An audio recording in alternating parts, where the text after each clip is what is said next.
अस्सलाम वालेकुम दोस्तों, ही मुझो आहे नज़्म 2001 में छपियल किताब ऊंदहि जे मौत जो। ही ऊंदहि जे मौत जो किताब है जो 2001 में छपियो ऐं जंहिंजो मुहाग लिखियो हो ताजल प्रियो साहिब। ऐं उन में हिकिड़ो नज़्म आहे मुंहिंजो पाणीअ खे मोटायो वेंदो, पेज नंबर 123 ते पाणीअ खे मोटायो वेंदो। हाणे ही मूं जेका लिखी आहे उहा साॻी सूरत हाल ॾिसो त 30 साल खां वधीक थी विया आहिनि, उहा अॼु सूरत हाल साॻी वञी बीठी आहे।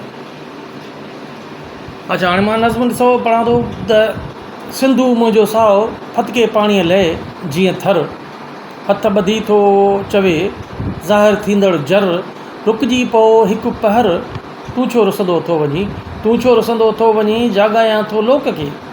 सिंधी सभु खड़ा थिया त साम्हूं थींदो केरु उन्हनि जे, सुस्त लॻनि था तोखे जे, हथ ॾेई हथ में तोले विढ़ंदा, हथ ॾेई हथ में तोले विढ़ंदा।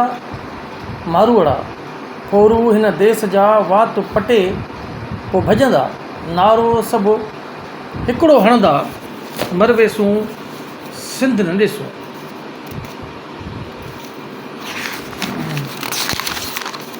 मरवेसूं सिंध न ॾिसूं, नारो ही वरजायो वेंदो, तारीख़ुनि जी वेढ़ांदुनि खे हिकु भेरो उथलायो वेंदो।